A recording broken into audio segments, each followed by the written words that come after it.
Saudamos a todos nossos amados irmãos e a todos quantos possam estar nesse momento nos ouvindo para adentrarmos ao estudo da Palavra de Deus da Escola Bíblica Dominical da Revival Church for the Nation. Queremos saudar também nossos amados apóstolos, Uriel de Jesus e José de Jesus, e desejar que hoje nós possamos ter um bom aprendizado. Dando sequência aos estudos que estamos ministrando nesse último trimestre de 2020, sobre os 3 pontos teológicos: a teologia de Elifaz, que foi a lição número 6, a teologia de Bildad, que foi a lição número 7, e hoje concluindo a teologia de Zofar, que está a cargo da pastora Zeli, que tem ministrado nesse dia, e hoje estará concluindo esses temas tão importantes, esses 3 homens, entre aspas, amigos de Jó, que vieram para se solidarizar com ele, mas que na realidade aplicaram a sua teologia própria, que contraria a teologia divina de Deus, e trouxe um tormento muito grande para o servo de Deus, Jó. A leitura bíblica em classe está no livro de Jó 11, 1, 10, e também no livro de Jó 21, 10, que eu vou ler. Jó 11, 1. Então respondeu Zofar, o naamita, e disse: porventura não se dará resposta à multidão de palavras, e o homem falador será justificado? As tuas mentiras se não hão de calar os homens, e zombas tu sem que ninguém te envergonhes? Pois disseste, a minha doutrina é pura, limpa só aos seus olhos. Mas, na verdade, porventura Deus, que ele falasse e abrisse os teus lábios contra ti. E te fizeste saber os segredos da sabedoria, que é a múltiples e em eficácia, pelo que sabe que Deus exige de ti menos do que merece a tua iniquidade. Porventura alcançarás os caminhos de Deus, ou chegarás à perfeição do Todo-Poderoso? Como as alturas dos céus e a sua sabedoria, que poderás tu fazer? Mais profunda é ela do que o inferno, que poderás tu saber? Mas comprida é a sua medida do que a terra, e mais larga do que o mar. Se ele destruir e encerrar ou juntar, quem o impedirá? Jó 20, do 1 ao 10. É longo o texto, mas é importante. Então respondeu Zofar, o naamita, e disse: viste que os meus pensamentos me fazem responder, eu me apresso, eu ouvi a repreensão que me envergonha, mas o espírito do meu entendimento responderá por mim. Porventura não sabes tu que desde a antiguidade, desde que o homem foi posto sobre a terra, o júbilo dos ímpios é breve, e a alegria dos hipócritas apenas um momento. Ainda que a sua altura suba até o céu, a sua cabeça chegue até as nuvens, como o seu próprio esterco perecerá para sempre, e os que venham de onde estão. Como um sonho voa e não será achado, e sem afugentado como uma visão da noite. O olho que viu jamais o verá, nem olhará mais para ele o seu lugar. Os filhos procurarão agradar aos pobres, e as suas mãos restaurarão a sua fazenda. A verdade prática está dizendo assim: segundo as Escrituras, até mesmo o justo passa por tribulação. E o textual repete aqui o versículo de Jó. Aliás, não repete, ele acrescenta. Jó 11, 18. E terás confiança, porque haverá esperança, orarás em volta e repousarás seguro. Esse estudo de hoje, ele vai concluir todo o que esses 3 amigos de Jó estavam tentando incriminá-lo, acusando de ele ter cometido pecado, quando na verdade era inocente no seu sofrimento. A teologia de Zofar diz: o justo não passará por tribulação. Mas a teologia divina da Bíblia Sagrada diz ao contrário, e essa aqui é a verdadeira, que o justo passará por tribulação, por aflições. As palavras do próprio Jesus, em João 16,33, confirmam isso. O próprio Jesus disse: tenho-vos dito isto, para que em mim tenhais paz no mundo. Se Deus é a justiça, por que permite que um homem justo, como foi o caso de Jó, sofra inocentemente? Simplesmente, propósito divino. Qual a finalidade desse propósito divino? Provar a autenticidade da fé de um homem justo, Jó. Essa foi a razão do debate entre Deus e Satanás, naquele encontro que eles tiveram. Como diz o texto de Jó 1:8. E disse o Senhor a Satanás: observaste tu, meu servo Jó, porque ninguém há na terra semelhante a ele, homem sincero e reto e temente a Deus, desviando-se do mal. Então nós vamos concluir tudo isso na lição de hoje, sobre esse propósito divino, confirmado aqui pela palavra de Deus. Quero chamar aqui então a pastora Zeli, que estará entrando no assunto diretamente do ponto 1 da lição. Que Deus abençoe. A paz do Senhor Jesus para todos vocês que estão aí nos acompanhando. Como já ouvimos aí uma pequena introdução pelo pastor Soares, vamos estar estudando nessa lição a teologia de Zofar e a pergunta: o justo não passa por tribulação? Nós vamos estar estudando dentro desses versículos que ele acabou de ler, que é de Jó, do capítulo 11, versículo do 1 ao 10, e também Jó, no capítulo 20, do 1 ao 10. Já foi feita a leitura e nós estaremos agora falando a respeito desse assunto tão importante, que é uma sequência dos discursos dos amigos de Jó. Esse terceiro discurso do amigo de Jó, que é Zofar, é um discurso em que ele defendia a teologia na qual ele limita a soberania de Deus e a capacidade de julgar, a capacidade de Deus. Ele limita, quer dizer, está botando um break na frente de Deus aí com essa teologia dele, né? A conversão defendida por ele é uma coisa bem interessante também, porque é de uma natureza legalista.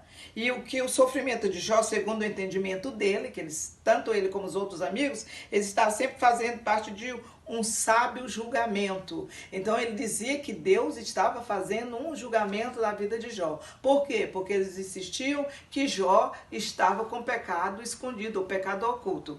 E ele pensava como seus outros amigos, né? Ele faz humildade, porém ele tem umas palavras mais duras, palavras mais impiedosas, com relação à acusação que ele estava fazendo a Jó. E ele faz 2 discursos em que derrama aí todo o seu ressentimento contra o patriarca Jó e também o acusa de se levantar contra a soberania ou a sabedoria divina. E nós estaremos vendo, porque ele está aconselhando Jó a voltar-se para Deus. Então, quer dizer, Jó, você vai ter que admitir o seu pecado, você vai ter que confessar o seu pecado para que você alcance novamente, né, aquilo que você tinha antes. Quer dizer, são situações difíceis, mas será que isso acontece atualmente? Sim, nós sabemos que isso também é uma realidade, né? No mundo hoje acontece às vezes esse mesmo tipo de pensamento, essa teologia desses amigos de Jó está aí bem patente e nós podemos ver, né, constantemente a respeito disso. E o primeiro ponto da nossa lição diz: Deus se mostra sábio quando aflige o pecador. Deus grande e sábio é o nosso primeiro subtópico aqui. Zofar defende que o sofrimento de Jó fazia parte desse sábio julgamento divino.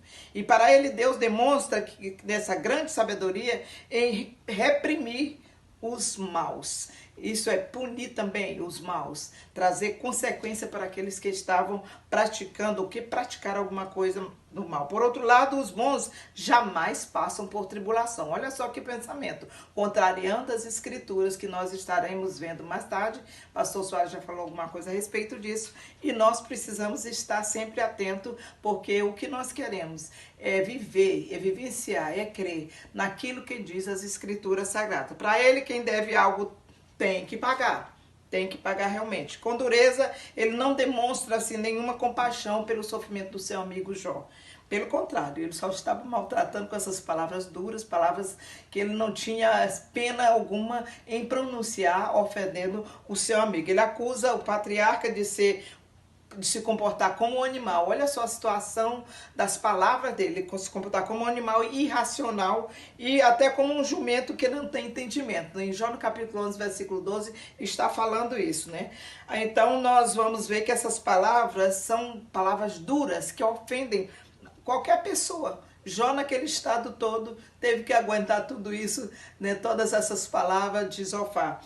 Ao não perceber a sabedoria divina na condução das coisas. Então ele dizia que Jó não estava percebendo essa sabedoria divina. Quer dizer, mais uma acusação que ele estava falando, né, contra Jó. Para Zofar, já valeu-se na sua defesa de palavras exageradas. Tudo isso ele considerava que Jó estava dizendo palavras exageradas, desrespeitosas, palavras cheias de justiça própria, ignorantes sobre as coisas de Deus. E nós estaremos aí vendo que não era nada disso, a situação era outra, completamente diferente, porque Jó, como a Bíblia afirma, era um homem justo, era um homem bom, era um homem que, segundo o julgamento do Senhor, era um homem que era reto diante dos olhos de Deus. O ponto 2 do nosso tópico diz assim: Deus não é indiferente à ação do ímpio. Zofar acreditava que Jó havia se autodeclarado puro e sem culpa. Em Jó, no capítulo 11, versículo 4. Olha, eu vou ler para você entender direitinho essa passagem aqui dessa lição. Pois tu disseste, a minha doutrina é pura, limpa sou aos teus olhos. E ainda quero ler também uma outra parte, que está em Jó no capítulo 9, versículo 21, que diz: ainda que perfeito, não estimo a minha alma, desprezo a minha vida. Bem sabes que eu não sou ímpio, todavia ninguém há que me livre da tua mão. Olha como Jó, ele estava falando coisas assim tremendas, que nós às vezes não temos compreensão, mas o Espírito Santo vai nos esclarecendo com relação a tudo que estava dentro do coração desse servo de Deus, o patriarca Jó. Cria também que Deus não é indiferente à ação do ímpio, como já parecia ter sugerido. Para ele, se Deus debatesse com Jó, como era o seu desejo, então não haveria dúvida de que Jó ficaria que Deus ficaria contra o patriarca Jó e não ao seu favor. Ele estava jogando Jó realmente numa posição bem complicada diante de Deus.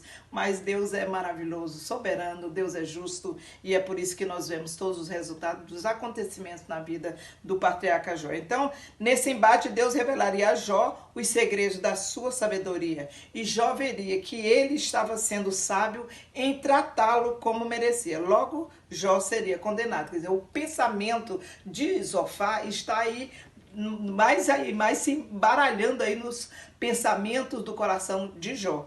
Então, no ponto 3, nós vamos ver que tolos se passam por sábios. Tolos se passam por sábios. Isso é o mal. Muitas vezes a gente não quer admitir isso, mas muitas vezes os tolos querem realmente se passar por sábios e acabam dando problemas, dificuldades na vida das pessoas que o ouvem. A Bíblia está dizendo que Jó, ele reage com ironia à sabedoria defendida anteriormente por seus amigos. Agora não era mais Bildade, não era Elifaz, era Zofar, esse que veio com pensamentos mais fortes ainda, com ideias mais pesadas contra a vida de Jó.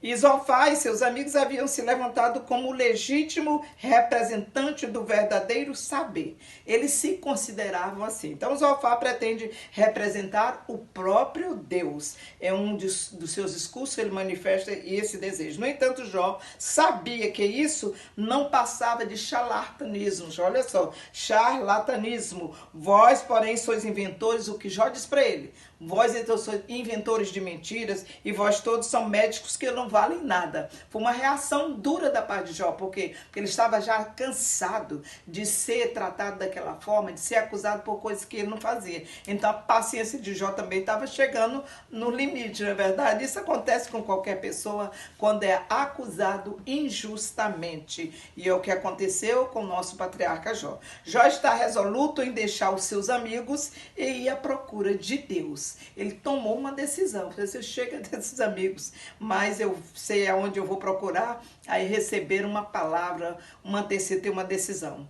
Aí a Bíblia está dizendo em Jó, no capítulo 13, versículo 3, assim: mas eu falarei ao Todo-Poderoso e quero defender-me perante ele. Quer dizer, ele tomou uma decisão. O patriarca estava certo de que havia uma sabedoria do alto, que era a sabedoria do Todo-Poderoso, que seus amigos desconheciam a respeito dessa sabedoria por completo. E quando revelado, ficaria do seu lado. Então, eles tinham certeza de que Deus estava com ele, mesmo parecendo que Deus estava distante em algumas situações, mas ele sabia perfeitamente em quem ele tinha crido, como depois ele revelou mais tarde. O homem, ele tem ciência das coisas que são da terra, mas a sabedoria é dom de Deus. Deus é grande e sábio. Os amigos de Jó tentam se passar como representantes dessa sabedoria. Mas Deus é tão maravilhoso que você vai mais tarde conhecer essa revelação da sabedoria divina na vida do nosso grande patriarca Jó. Esse homem que sofreu tanto, mas não deixou de honrar e de estar sempre fiel ao seu Deus. Agora nós estaremos vendo o nosso ponto 2 da lição, que diz a conversão como resposta à aflição. E o 1 desse tópico diz a purificação moral. Nos versos 13, dos versículos 13 até o 20 do capítulo 11, Zofar ele conclui o seu discurso à situação de Jó. Ele não tem dúvida de que o patriarca Jó era um homem que estava em pecado, que estava ainda ele continuando nessas acusações profundas a respeito da vida do patriarca Jó. E por isso a única forma dele se restabelecer é por meio de uma purificação moral. A defesa tanto de Elifaz como de Bildade e agora de Zofar, eles estavam apontando para o mesmo caminho, querendo levar Jó a confessar a sua condição pecaminosa, sendo que ele era um inocente. Então Zofar ele conclama Jó para fazer, para ter um momento de arrependimento ou um momento de conversão, um momento de confessar o seu pecado para Deus. Ele enumera 3 passos para que Jó tomasse esses passos e isso poderia trazer a purificação moral na vida de Jó. Primeiro é a conduta correta, né? Ele está levando esse tipo de pensamento baseado no versículo 13 do capítulo 11, diz assim, olha, se tu preparastes o teu coração, estende as tuas mãos para ele. Quer dizer, estava levando Jó logo para essa conduta correta. E logo em seguida a oração também, que está incluída mesmo aqui nesse versículo 13, mostrando também que a oração era uma das posições que ele tinha que tomar diante de Deus. E depois a outra causa era a renúncia ao pecado. E olha só o que ele diz para Jó. Se há iniquidade na tua mão, lança-a para longe de ti, e não deixes habitar a injustiça em tua tenda. Mais uma posição que ele deseja que Jó tome por causa do seu pecado, como ele dizia que Jó estava vivendo. Segundo Zofar, se Jó cumprisse essas condições, reconhecendo que ele estava em pecado diante de Deus, Deus iria restaurar a sua miséria, ele ia tirar Jó daquele sofrimento, de todas as angústias que ele estava vivendo. Mas os passos que ele deu para Jó foram esses 3 que você acabou de ouvir, né? A ideia de arrependimento de Zofar é mais de natureza externa do que interna.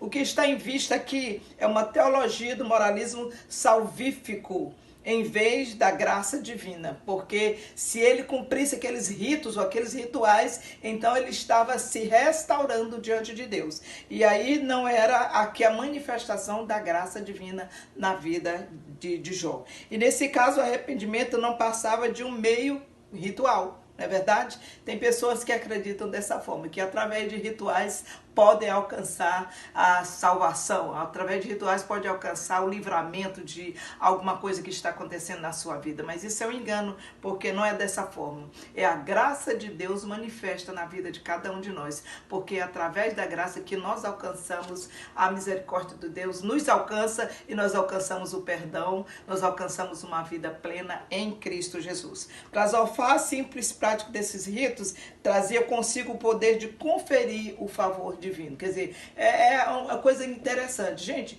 como nós temos observado que tem pessoas que seguem exatamente esse tipo de conversão, esse tipo de ritual, pensando que vai adquirir ali o favor divino.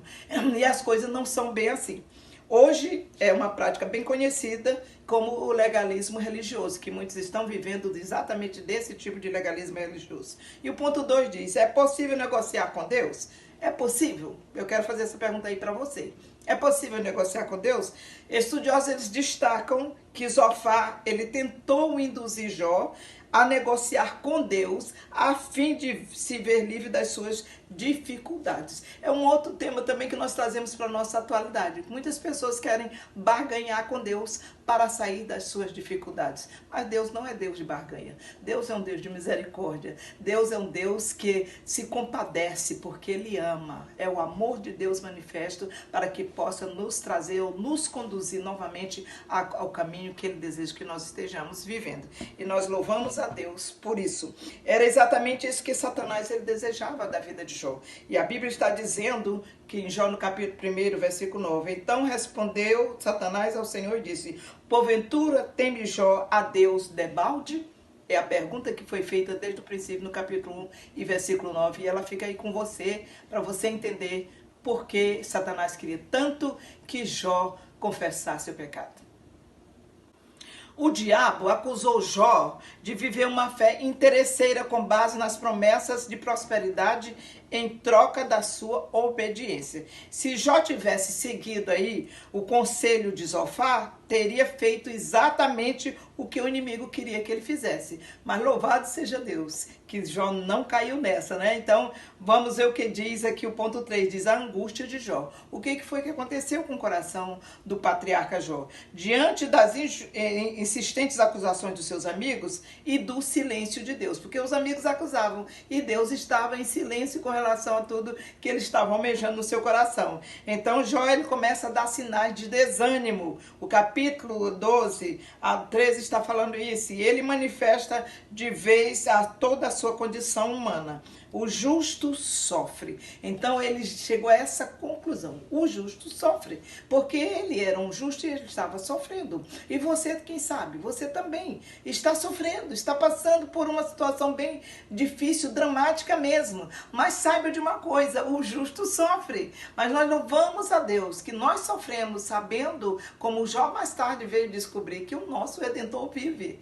Não, o nosso Redentor está conosco. Nós sabemos que o Senhor nos sustenta, o Senhor nos apoia, o Senhor nos conduz em vitória, e nós só temos a agradecer a ele. Então Jó, ele defende-se dessas acusações de seus amigos no capítulo 13, e ele confia em Deus e deseja conhecer os seus pecados. Então não dá pra gente ler todos os versículos que são tão importantes, mas eu gostaria que você lesse em casa. Leia aí o capítulo 11 todo, você vai ver como é interessante. O versículo 15 diz assim, ainda que ele me mate, nele esperarei, contudo os meus caminhos defenderei.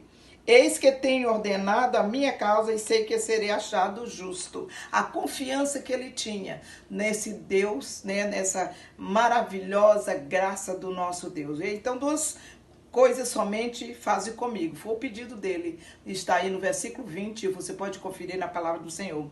Então, ele faz duas coisas só que ele pediu. Então, me não esconderei do teu rosto. Era a condição que ele estava pedindo para Deus. Primeiro, no versículo 21 diz, desvia tua mão para longe de mim, e não me espante o teu terror. E no versículo 22 está dizendo, chama, pois, e eu responderei, ou eu falarei, e tu responde-me.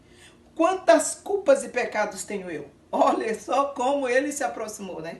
O que ele disse? Notifica-me a minha transgressão e o meu pecado. Era o pedido de Jó ao Senhor. Se Jó seguisse o conselho de Zofar, ele estaria assinando o termo de confissão do seu pecado, mas ele não seguiu. Não, de forma nenhuma ele cedeu. Jamais ele disse para eles, ok, eu pequei, eu estou em condição. Não, ele está aqui diante de Deus e falando com Deus dessa forma. Então, ele sabia de sua integridade e era por isso que ele não se sujeitou ao capricho desse seu amigo que nós estamos falando, Zofar, né? no capítulo 14, ele demonstra que a sua esperança está desvanecendo, comparecendo-se uma flor. Ele fez uma comparação, comparando com uma flor que ela é cortada e logo depois aquela flor, ela, mesmo sendo bonita, ela murcha, não é verdade? Ele comparou também com uma sombra que desaparece e com um empregado que trabalha, mas que logo é dispensado pelo seu patrão. Tudo isso são comparações que ele trouxe a si mesmo. E nesse capítulo 14, nós vamos ver que Jó, ele roga o favor de Deus por causa da brevidade e miséria da vida humana. E aí ele também faz algumas considerações. Qual o sentido da vida nessas circunstâncias? É uma questão que ele faz. E aí está dizendo, haveria esperança? Ele está mostrando, a vida é curta. A vida é como eu já acabei de ler aqui esses três pensamentos dele. E nós vamos ver que cada um de nós, a gente sabe da nossa brevidade da vida. Mas nós sabemos que temos uma vida breve, mas como temos uma vida com o Senhor, nós sabemos para onde vamos quando essa vida se apagar. Quando tudo aqui terminar, nós temos um lugar que está nos aguardando, nós temos um Salvador que vai nos receber. E nós temos muito, muito que agradecer ao Senhor, porque nós vivemos nessa condição como filhos de Deus, como cristãos, que temos consciência e temos uma fé inabalável, cremos na palavra de Deus e no poder que há no nome e no sangue do Senhor Jesus Cristo.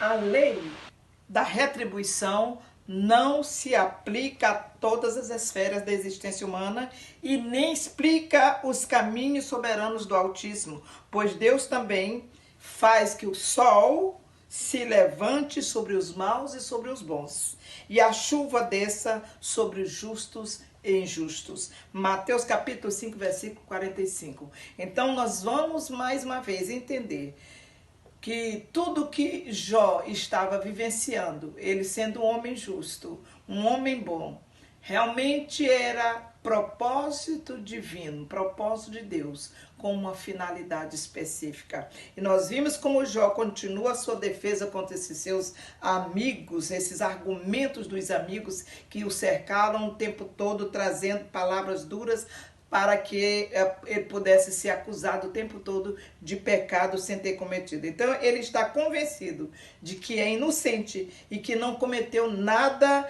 que pudesse justificar esse tamanho sofrimento que ele estava passando. Os amigos de Jó, por desconhecer as razões do seu sofrimento, então acusaram de forma impiedosa, de forma dura, de forma realmente que a gente fica assim pensando como que Jó pode suportar isso dos próprios amigos dele. E o patriarca, por desconhecer a ação de Deus nesse episódio, ele chega ao limite do desespero, como nós já falamos anteriormente, e desesperança.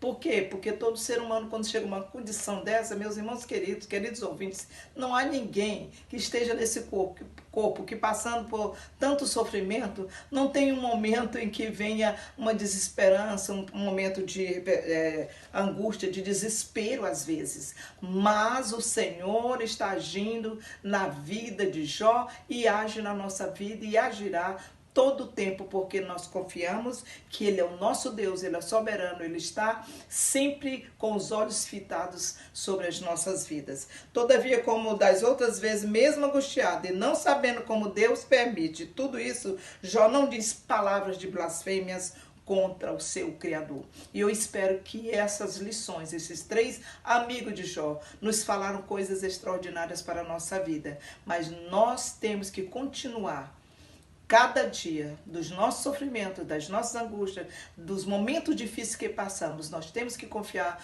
no nosso Criador, sabendo que Ele é a nossa esperança e Ele vai nos conceder vitória em todas as tribulações. Eu quero orar por você, orar por todos aqueles que possam estar nos acompanhando. Pai querido e amado, nós estamos já encerrando essas lições, esses 3 discursos dos amigos de Jó. Senhor, que nós possamos ter aprendido lições preciosas para as nossas vidas. Que o Senhor continue a falar conosco no decorrer dessas últimas lições. Que o Senhor transmita para nós, Senhor, a sabedoria divina. E que nós possamos ver a ação do Teu poder em nossas vidas. Mesmo, Senhor, nos momentos mais difíceis, sabendo que o Senhor peleja por nós. Nós Te louvamos e Te damos graças por tudo que temos vivenciado. Louvamos o Teu nome, Senhor, por estar conosco todos os dias. E a Tua palavra diz que o Senhor estará conosco todos os dias até a consumação dos séculos. Muito obrigado, Pai, por tudo, em nome de Jesus. Desejamos a todos vocês ótimos dias, que Deus vos abençoe, em nome de Jesus. E até a próxima.